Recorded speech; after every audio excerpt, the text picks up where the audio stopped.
What's up, guys? Welcome to another episode of Poor Man Mods. Today I'm going to be unboxing, reviewing, and demonstrating a power probe.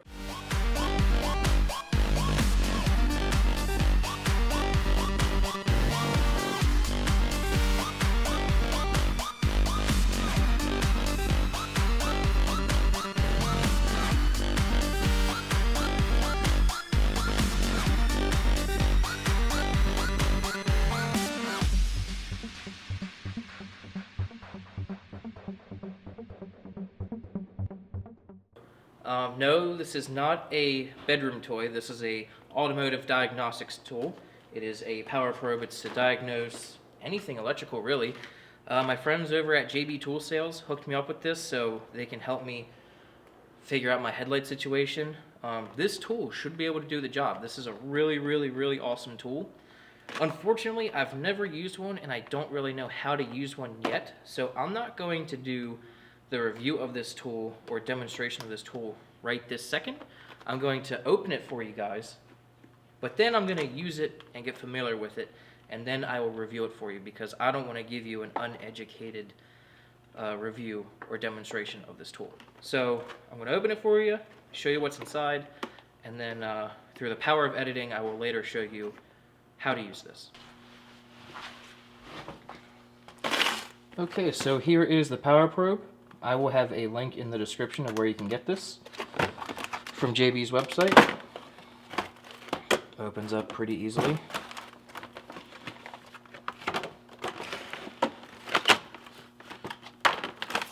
Comes with a instruction manual and training video, so I might have to watch this before I do the review on it. And here is the tool itself. And from my understanding,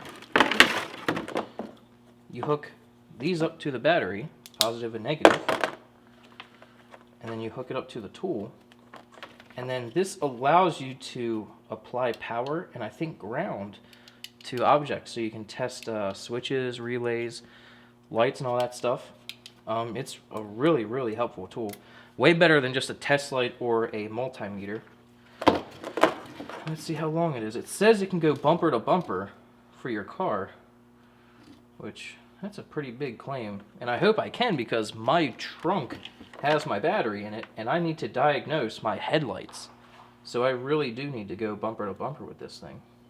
Okay, so this really does need to go bumper to bumper for me because my battery is in the trunk and I need to work up front. So let's hook it up. Oh, hello.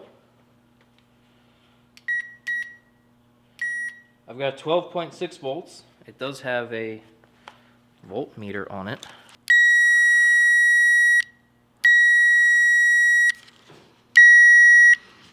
So it does show voltage.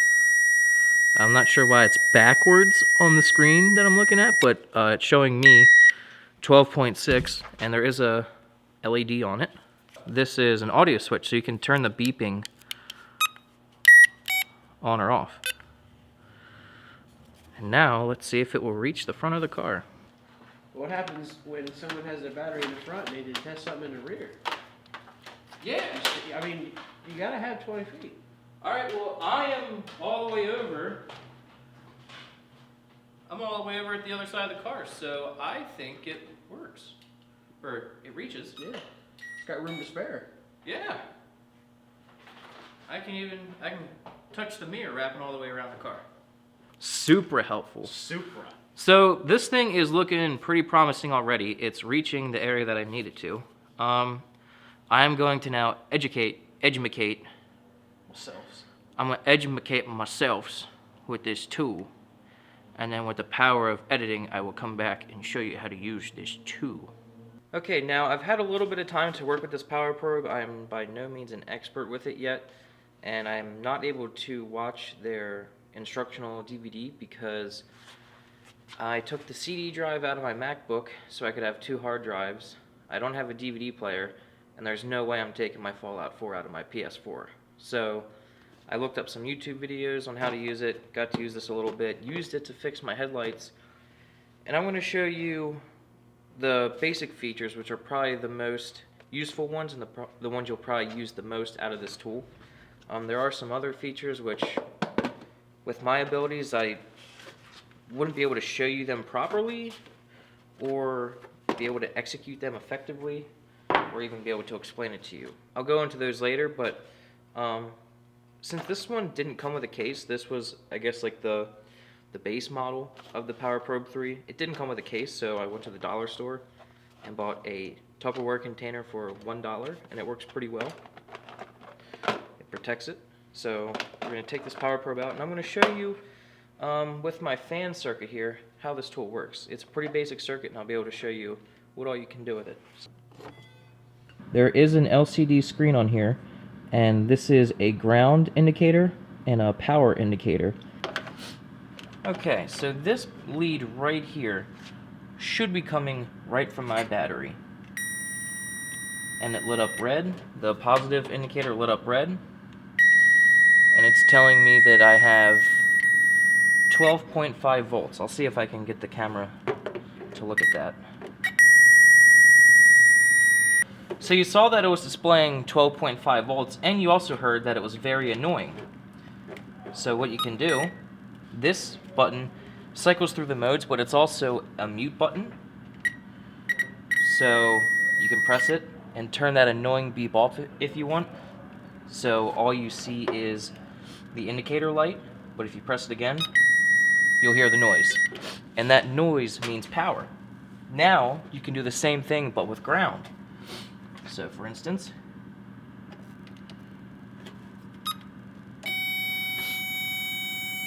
it's lit up green right here, green for ground, and it's making a different beep. So that's ground, power, ground, power. Now obviously you're not going to get a voltage reading on the LCD screen for ground because there's no power, but it's just letting you know that that's a ground.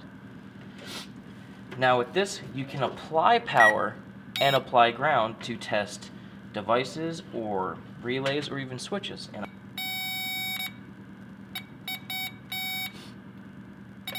it's lighting up green, letting me know that this is grounded. Not that this is a ground wire, but it's grounded.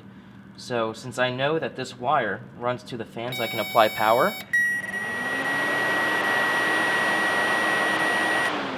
And the fans kick on.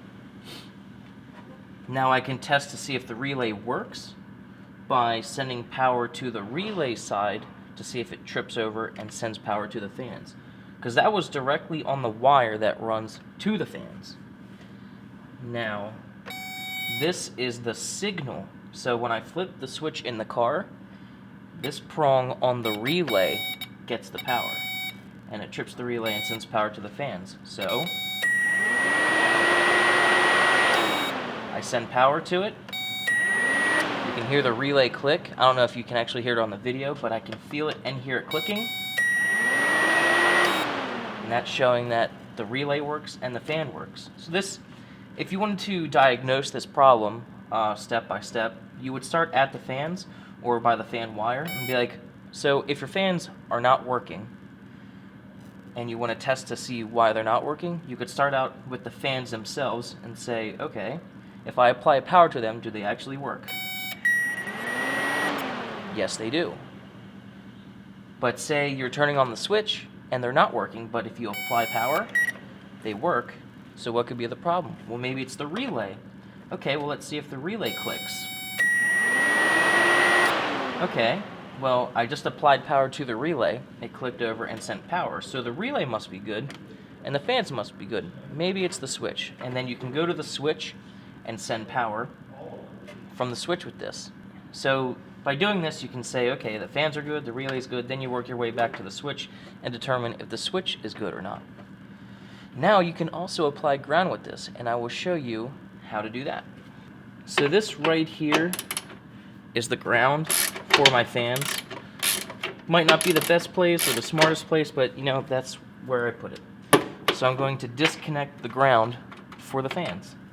Okay, so I have my ignition on and the fan switches on, so there is power coming to here. So the relay is hot, but for whatever reason, there's no power getting to the fans. I wonder why that could be. So here's the ground, and we'll apply ground with the power probe. and the fans turn on.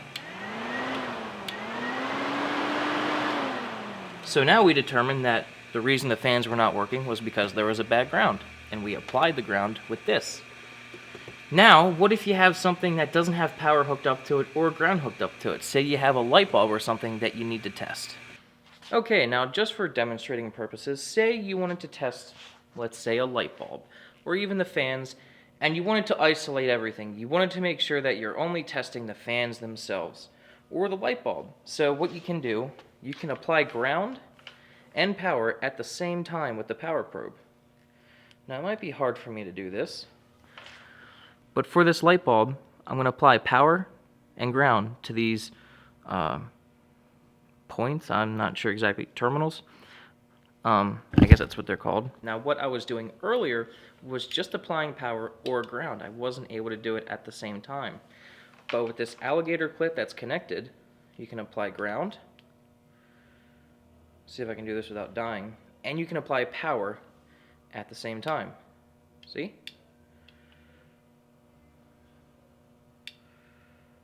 Look at that. So I'm able to test this light bulb. This light bulb is good. I was able to ground it with this alligator clip and apply power. Now another cool feature of this power probe, which utilizes this super fine tip prong thing, you can check fuses in here. So right now, this fuse is good because it's got power on both sides. If this were a bad fuse, you would only have power on one side. So these fuses are good. And you can check to make sure that the circuit is working past them. So this right here is a headlight fuse, but since the headlight switch is not on, it's not getting any power. But watch what happens when I apply power. Headlights work. And apply it to the other side. That means the fuse is not blown. If you applied power to one side, and like say you're testing this headlight, if you apply power to this side and it doesn't light up, but if you apply power on this side and it does light up, then that means you have a bad fuse. So it's another use for this tool. You can check some fuses. Here's my starter relay. Now, just in the name of science, I want to see if this thing is powerful enough or strong enough to be able to turn the engine. Right now I have the engine in neutral. The rear end's up in the air, so if anything spins, it shouldn't fall, but this prong right here is the wire that goes right to the starter. And if I apply power, it should turn it.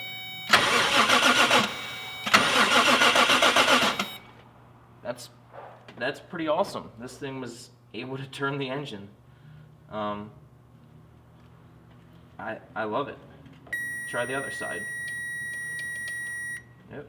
Maybe this. Nope. Yeah. Alright. So that works. This thing is pretty sweet. Now the other function of this tool that you can get to by holding this button and changing modes, it allows you to measure maximum and minimum voltage readouts, I believe. So say you're diagnosing a throttle position sensor or maybe a blower motor resistor. When you activate it, this will tell you, if you put it in the maximum mode, it'll tell you the maximum voltage that it sees, or it'll tell you the minimum. So it can help you diagnose if something that is supposed to have a range in voltage is good or bad. And there also is a circuit breaker on here. If you short circuit something, it will trip it. So I really like this tool, and I want to thank JB Tool Sales for helping me out with this tool. With the help of Ron from Yoda Connectors, we were able to diagnose and fix my crazy headlight issue with this tool. And I was able to show you how to test a basic circuit with my relay and fans here. Now, I love that it's got these LEDs on it. It really comes in handy, especially when you're in like a fuse box. If you're trying to apply power through a fuse in the fuse box, like underneath the steering wheel, these lights really come in handy. And this piece can get into really tight spots. There are other attachments for these power probes, but this was just like the base model kit, so it just came with this and without a case. That's why I bought this for $1, and it works completely fine. I really do like this tool. If you own a car with any amount of electronics in it, I highly, highly recommend getting a power probe. It's going to help you out if you have any electrical issues. It is so worth the money to have. It's going to save you so much headache. It might even save you money in parts. So you're not just putting new relays and fuses and switches in. You're actually finding out what is wrong. In the long run, this tool can save you a lot of money. It can make you a lot of money. And it's going to save you a lot of headache too. So once again, I want to thank JB Tool Sales for helping me out with this. I love this power probe. Thankfully, right now, I don't have anything to use this for because my problem is solved. But in the future, next time I have an electrical problem, this is the first thing that I'm pulling out. I'm not going to go fuse pulling and checking the relays and all that by eye. I'm going to use this. This is going to save me so much time. So if you don't have one, get one. It is going to be an amazing investment in your toolbox. And I hope you like it. I hope you enjoyed this video. I hope maybe you learned something. And I hope you go out and buy a power probe because they are freaking awesome. So JB Tool Sales, thank you very much. And I will see you guys next time.